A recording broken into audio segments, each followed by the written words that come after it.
Hello ตอลอกนี่ก็บ่ได้บ่ซึ่งมนต์ขนาดนี้ดิบ่ได้มนต์มานี้ให้ตอกรอกสะพายจับพายุนี่ก็ว้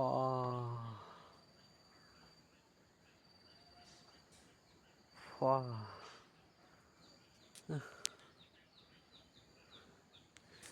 เราก็ซึ่งถั่วเราหึงไกซึ่งที่นี่ราบรามานี้นี่ราบชิดเราที่นี่มังคะสัตย์มังคะที่นี่กอมบุพังราบละนี่ก็บ่ไรนี่บ่ไรนี่ก็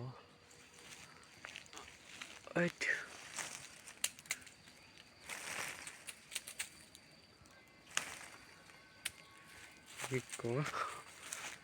นี่ดิมันก็เทนาวะแต่ว่าก็อีกคนไหนดิยาก็กุมนน